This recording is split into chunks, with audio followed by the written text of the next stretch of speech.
Wrestle this and that. Wrestle this and that.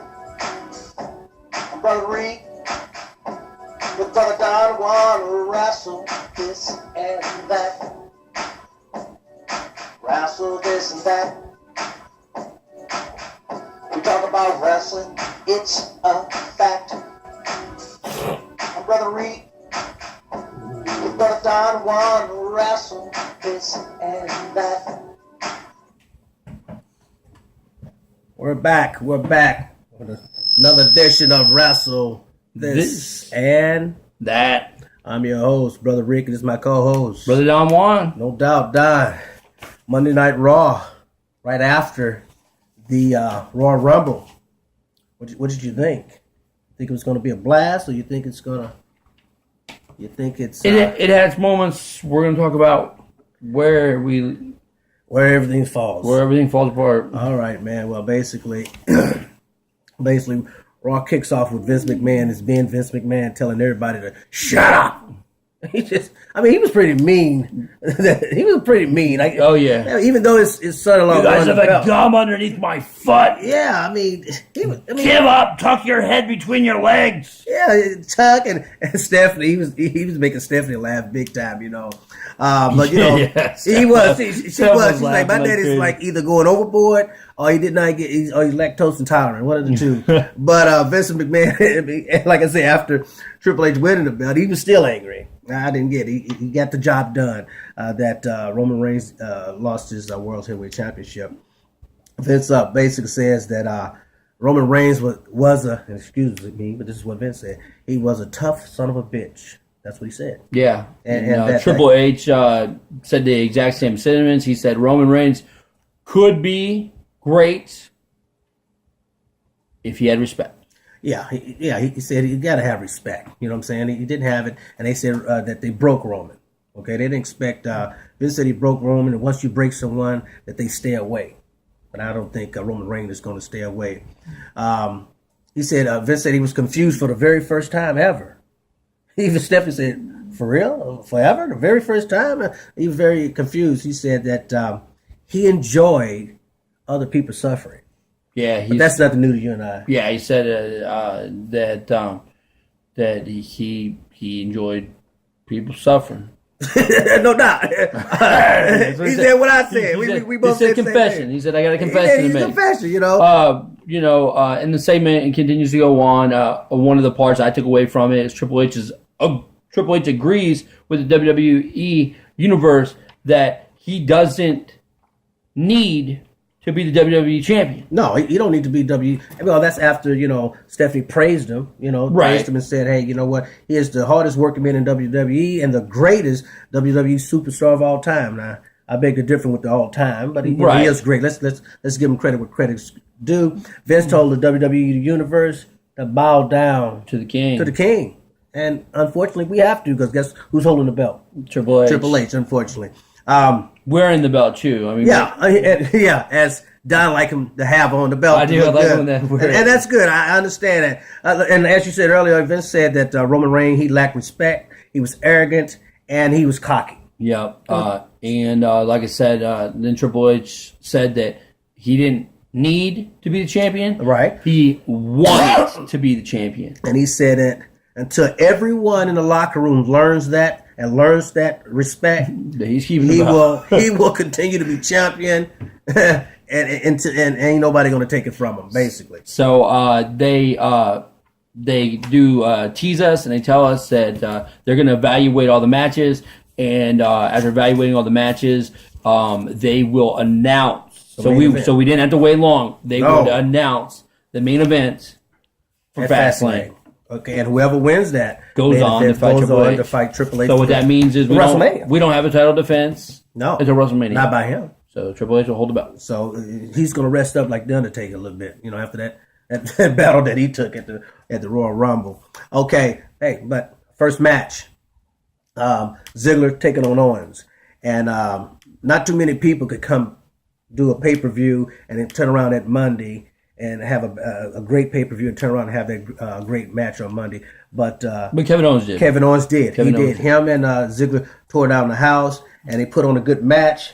And Ziggler goes for the X Factor on the top rope, but Owens gets back on his feet, and he connected with the pop-up powerbomb, and you got your winner, Kevin Owens. Yeah, Dolph almost takes a match. Like the very first move is a super kick. Yes, right off the bat. Gorgeous. Gets a 2.5 count right off the bat. Owens needs time to recover. They go back and forth. Like you said, the match is like really, really awesome. And then Owens hits that pop-up powerbomb, and he spiked him with it. Oh, that's all it took. And there's the cover. There's a 1, a 2, and a 3. So on a night of wanting to impress the Authority, Kevin Owens won. He won. Everyone else, 0. 0 so far. I don't think I don't see Dolph putting on a lot of bad matches besides that loss to the Social Outcast. Yeah. But I mean, I'm not going to take anything from him. He always put on a good match. Right. Just don't know what they're doing. What they're going to do with him. Okay, but speaking of a Social Outcast, Social Outcast come out and they challenge basically, oh my God, this great rapper, Flow Rider. Don't ask me anything about him because I know nothing about him. I heard of him. Don't get me wrong. But his music, I never heard of him. And they had an in-ring segment with Flow Rider and whatnot, and they said, you know what, they're gonna have a rap off with Bo Rider. Okay, now for a minute there, I was getting along with it and whatnot, but it was horrible. It was horrible. Bo raps were horrible, and then for a Grammy Award winning rapper to be lost in that ring, did not know how to rap. That was horrible. He lost. He lost to Bo Rider. He lost, and Flow Rider better never challenge John Cena. That's for sure. He better not. Thuganomics would be all over it. He better not ever get in that ring and try to rap again. If he's a rapper, well, I'm one of the 3 Stooges. Bo won with the Full House and Danny Tanner, man. No. So, and drop the mic. I just didn't understand that, man. That this guy's supposed to be a rapper. Moving right along. So Flow Rider in his rap introduces the Dudley Boys, and then it's another terrible showing for the Social Outcast, which I have no idea what you're doing with. And quite frankly, the Dudleys couldn't even decide who they were going to cover. Yeah, they was just like Mark Henry. I don't know who. Basically, overall, a match that shouldn't have been on Raw. It just seemed like Vince has to throw something in there to just screw it up. A match to screw it up, and this is the match that screwed it up. Flow Rider gets on a ring apron and he throws Slater in the ring. They do the what's up spot, and then next thing you know, they 3D Axel for the win. And this was a match that nobody was interested in. I just hope it come Fastlane or WrestleMania. We don't have Flow Rider as a celebrity fighter. Well, he ain't gonna be a celebrity fighter, but he's gonna be there because they're using his theme song. Oh yeah. I don't think what he's doing is rapping. It's like he's hitting every chorus line. Welcome to my house. That ain't rap. Yeah. I didn't rap that. I talk that. We come up with our own song, Don. Forget him. Flow Rider sucks. And I know, and Social Outcast sucks also, no doubt. Okay, let's move on to the most exciting match of the night. To me, was the very first time on Monday Night Raw, AJ Styles, basically AJ taking on Y2J. This was a great match, definitely a great matchup to put the AJ Styles in against the veteran Chris Jericho. And they worked off pretty good from each other. I don't know about you, but it started off very slow. And it seemed like it was slow motion to me for a while there. Because there was a lot of talking in the ring of what we're going to do and how we're going to do it. They didn't have it together. But at the end, everything came together. I think after AJ came off the rope, bounced off the ropes. Yes, nice forearm. With that forearm, great form. Jericho did a good job of taking it. And it was a good opponent, really, for AJ Styles to have because it makes a name because Jericho's been a 9-time Intercontinental Champion. He's held the WWE title, and Jericho, whether we enjoy him in the ring now or not, he does do a good job of selling moves, and so they're getting people over. It helped get. And I think AJ that's what he's Styles there over. for. That's what he's there for. And if that's what he is there for, he's doing a great job. And he's going to definitely propel him in a couple more matches on Monday Night Raw. But kind of surprised the minute that Jericho puts on, quote unquote, the wall, Michael Cole actually said it's Lion Tamer time. Yeah. Hey, spoken into existence. Okay. Yeah, but like the one big difference that and this has bugged me from Jericho since the first time that he's got back in, is the Lion Tamer used to put your knee directly right into the spine of your back. Correct. And then bend it in the opposite way where the paint move looks. This Walls is no more than a Boston Crab. That's all it was. So, but anyway, Crabby Jericho. So we'll get past that. The one thing that I will say is even in the Royal Rumble, a lot Styles kept on trying to hit this. What do they call it? His finisher, the Styles. I don't know what he was going for. And it'd be well known. It's going to be well known due to the fact that he haven't hit it yet. Right. And so eventually he will. So I went to see a finisher, but he gets a nice counter roll up for the win, and why not win with the roll up? Yeah, he went with a roll up. And both of these guys missed their marks with the Lion Tamer and off the top rope, but that's all right. AJ Styles wins it in style, and after the match, they both shook hands. Jericho said, "You know what? I'm getting ready to propel you, son." Yeah, and he is. And but he did a good job of staying in character and being like, "Hey, it's not over between us." Blah blah. Like, yeah, you got this one up on me, but you won't get the next one. Jericho said, "Listen, hey, I had too many donuts. You wore me out a little bit, but I'll get you back." All right, our fourth match: Sasha Banks is taking on his woman. Oh, we gotta tame my women down, bro. Yeah. But anyway, Sasha Banks out of control. No doubt. Sasha Banks taking on Becky Lynch, and of course, Becky keeps getting these big profile matches on Raw, man, and it's keeping her light shining bright. So I don't think she's out of this hunt for the Divas Championship as of yet. And she brought the fight to begin with. She exploded suplexes, kicks in the corner. Flying leg drops. I mean, Becky was really on it. The match ended up being really, really good.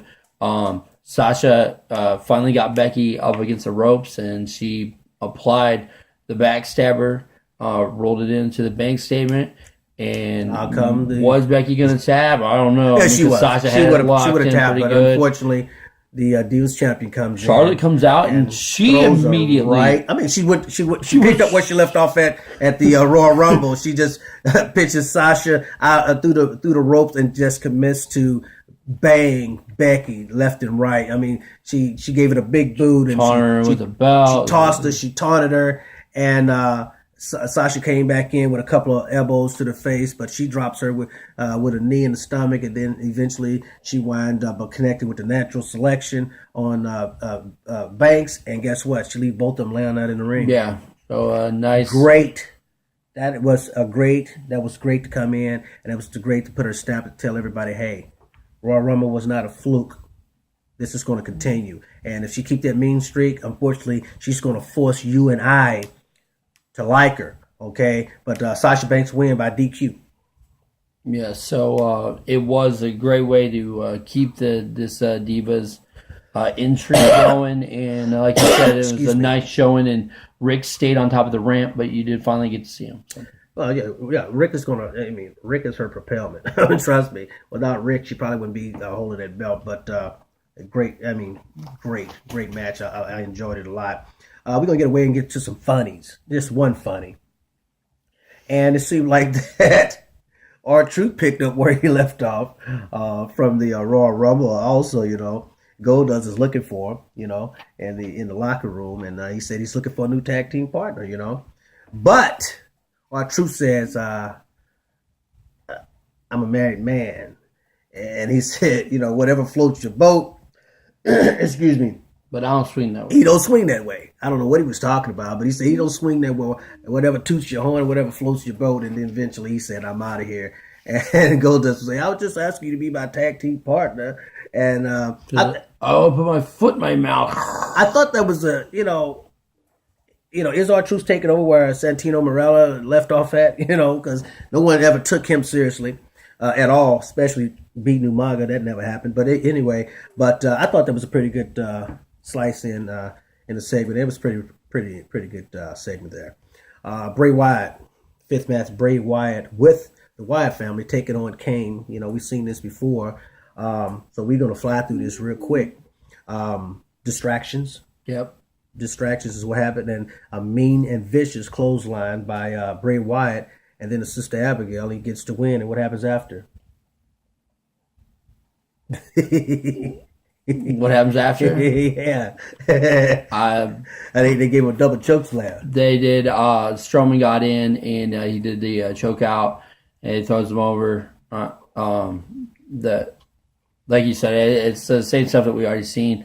It was, I guess, making that statement. It's good that Vince has continued to have this group to show how they're going to rule, eventually continue to rule on down the road. And it just kind of shows that Kane's not good anymore. Well, Kane ain't been good for a long time. But when you ain't got nobody, what you got to do, you got to call up Kane. Kane, I need you in the fake hair and the mask. I need you up here, okay? Yes. Now, this is something you and I discussed, not really discussed, but just kind of passed away to one another before we sat down to do the show, is that they had a special guest, a phenomenal guest that was coming back to Raw. And I'm going to let you go ahead and tell you who that person was. It was The Miz. All right. But let's scratch that a little bit like you scratching a rap scratch music. Let's scratch that and say it basically was The Rock. And I don't know if Don's going to agree with me or not, but if it was The Rock was horrible, The Rock was not on his game. It was like he was Florida. He was giving too many rappers high fives and all this, which tarnished him a little bit and didn't make him look like The Rock or act like The Rock that we all know who comes on Monday Night Raw. I have to agree, it was horrible. He looked lost. It was, and it was a shame too, because we'll just break it down really quick because I don't think it's worth discussing. No, the limousine pulls up. They knock on the window. Miz comes out. Miz is like, "Oh, it's been 2 weeks since I've been here. This is a big deal. Media's talking about it." Truck comes pulling up out of nowhere. Everyone thought it was Austin. Rock gets out, tosses his keys to Miz, tells him, "Hey, park the car." Loser. Boom. So goes ahead. He finds Big Show. He tells Big Show that he could have been the Scorpion King. He could have done this because he actually agrees that he actually lost the Royal Rumble. But you know what he basically said? He said, "You can't have my life.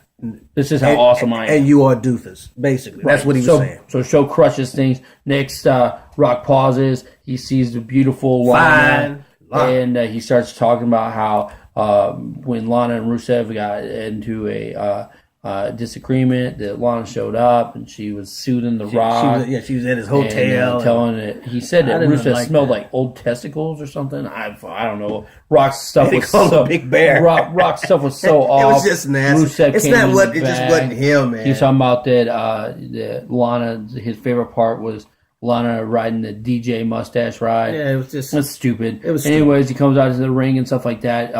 His promo was really already dead to rights. Like he just built it up because it's his hometown. The one thing I did like is they said we're going to go off script, and I thought it was cool that he gave... They had these guys dressed as Undertaker, Hulk Hogan, and the Macho Man. And one guy was just like The Rock. That just made it worse. It was horrible. I actually I like that part. They said nothing entertaining. They said nothing. They didn't even sound like Macho Man. Right. It was horrible. I tried. Oh my God. Yeah. Ooh, shut up. Okay. So, overall, Don, you're giving him too much play and too much time. He had a segment that he was out there. He was trying to get everybody, "Are you ready for WrestleMania? Are you ready for WrestleMania?" Everybody said the same thing 3 times. He basically got on my nerves just standing there not saying anything. Nothing is what really made me mad. And then out comes the New Day. And the New Day, guys, I'm just going to say this. It seemed like that when they try to bring these guys back, they always got to pit them against the New Day and make the New Day look bad. It was boring. It was too long. It really was. It was boring. It was so boring that I saw some of the people getting up out of the stands, walking away to the session and whatnot. So it was boring overall. It wasn't funny. It wasn't entertaining. And then Rock said he gave something important, and it wasn't important whatsoever what he said because he brought the Usos out to attack him. He said family, the Usos attack him, they throw him in the ring, you get Waste a rock of bottom, time. and then you get rock bottom and a people's elbow. And And did you see the sloppy rock bottom that he put on Big E? Yeah, like, Big E was so heavy. Big E said, "Listen, I ain't gonna make you look good. I'm just gonna fall right to the mat." This wasn't like the Rock we know, and it wasn't good, like you said. And that took about 35 minutes of Raw, 30 to 40 minutes. I could not believe it. And it was just on and on boringness. So that and the social cast horrible. Sixth match. We gave it too much time, though. Yeah, we really did. We did. Sixth match. We're going to give this one less time. Sixth match, Brie Bella and Alicia Fox taking on Paige and Natalya. I think last week or the week before, you was actually praising Bella and Alicia Fox from getting a win. Well, they back to the old game again. Just losing. And letting everybody else look good. You had one moment where Brie did the Daniel Bryan kicks. The crowd started chanting Daniel Bryan. Same thing over there. Go for Brie mode. She doesn't get it. End up tagging in Paige, and then we haven't seen Paige in the ring in a while. And just call it the way that I see it, people. Paige looked like she picked up a little weight, just a little bit. But did give a nice rampage, and then the match was over, and it literally looked like actually Brie either sold her really good or she really didn't know where she was, and Foxy actually carried her out. Yeah, she sold her. She was selling her. She just picking her up. Oh, baby, you're all right. Real quick, though, we cut that match short real quick. I'm sure Rico will talk about it on Friday, but terrible news about Nikki Bella.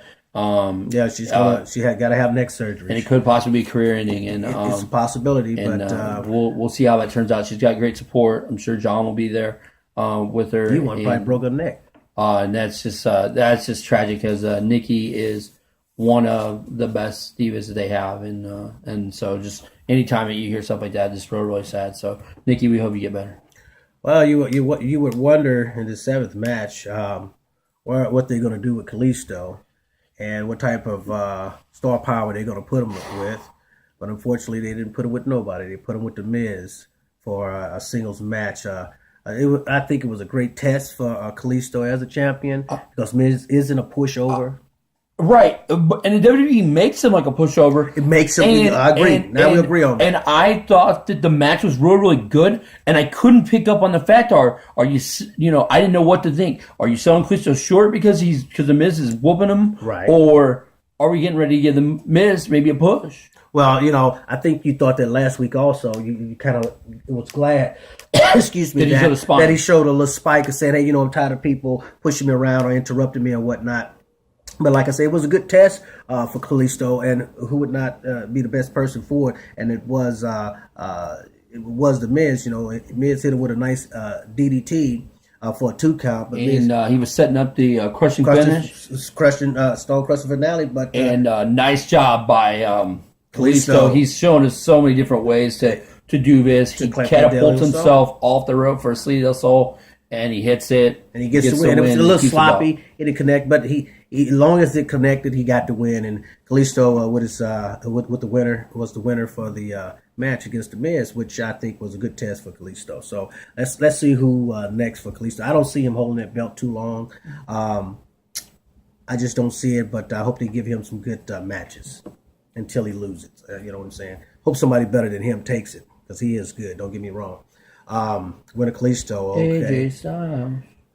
Can we say AJ? I would say him down the road. Hey, let's give him time to continue. Let's give him time to put the move on first. Yeah. She haven't got it done yet. And see what it's called, okay? Last match. Styles Clash. That's what they called it. They kept on saying, he's setting up Styles Clash. The Styles Clash? Yeah, I think so. If I'm wrong, I'm wrong, but I'm pretty sure all right. that's right. We'll get it right. And if you're right, you're right. And if you're wrong, we get it right. Right. Right? So, yes. Right. And now let's get to the last match. Last match. Our main event was the Roman Reigns and Dean Ambrose taking on the League of Nations. At least 2 of them. They'll be taking on Rusev and Sheamus. And, we see this almost every other week of these guys clashing and whatnot. They're not disappointing whatsoever, besides Barrett staying on the outside saying, don't touch me and whatnot. But overall, this match was pretty good. And I'll let you elaborate on it just a little bit, and then I hit the ending on it. Go ahead. Pretty much the thing I took away the match the most was Dean Ambrose was just like everywhere, dude. I mean, like Dean Ambrose was the match, honestly. Like he really was, and he carried it. He carried it. Like guys knocked out of the ring. Boom, he came out. Boom, boom, boom, and they get the win. Well, they were pulling out stops inside and out of the ring. I mean, that's the thing about it. Dean was everywhere, and like I told you before, and I'll tell you again, with the right haircut on Dean Ambrose and a different attire on Dean Ambrose, he could be the world champion. He could be, but it's up to Dean Ambrose to say, "Hey, I'm going to go to a barber and get my hair cut." So then Rusev gets some super kicks. Looks like Roman's days. He tags in Sheamus. Sheamus hits him with the big bro kick. Dean Ambrose, stupid. Man. Dean Ambrose saves the day. Gets in the ring like a 2.5 count. Didn't look like Roman's going to kick out of the bro kick this time. Threw him off the ropes. Try to set up another one. Of course, Roman goes underneath it. Hits the spear. 1, 2, 3. Boom. And then are they done? No, they go old school Shield because you want to impress the Authority. They go old school skill. And Ambrose cleaned the tables off. He said, "If you're gonna do it to Roman Reigns at the Royal Rumble, we're gonna do it to you." He cleaned, and boy, I don't know about you. It was an explosion, dude. Did you hear the explosion? Yes, I did. Like a boost. I was like, I don't know if that was an effect or what, but when he hit, and they really didn't clear the table off. His head was right by this some type of mechanism, and bam, and it's like bloom, it exploded. Boom, it did, man. I was exactly on the same page with you. He didn't get up. So then they're standing on top of the table, and Steph's music hits. I'll let you close it out. Go ahead. Stephanie comes out, and Stephanie eventually says that was very impressive, Roman Reigns and Dean Ambrose. And she said the Authorities does what's best for business, which they have been doing and whatnot. They said the main event at Fastlane would be a triple threat match, and that triple threat match would be Dean Ambrose versus Roman Reigns versus the Beast, Brock Lesnar, and whomever win that match goes on to WrestleMania to face Triple H, the World Heavyweight Champion, for the World Heavyweight Championship belt. So I'm sure everybody will be like, let the speculation begin. We're not really going to go into it. I have my thoughts about it already. Maybe as it build up, maybe the third week before or the second week before the pay-per-view. Hey, Don, I have to give that rating to Raw. I had to give it an 8. I gave it an 8 too. It was on its way to a 9, and Rock killed it. It's weird to say, but Rock and the Social Outcast, it did. I mean, Rock is good. We call it what it is. I mean, like you said, Social Outcast it was not much better, but at least they weren't in the ring for 30 minutes. Oh, yeah, 30 or 40 or more. I guess 5 things to take away from Raw guy would be new WWE World Heavyweight Champion Triple H. The second, the phenomenal one, AJ Styles.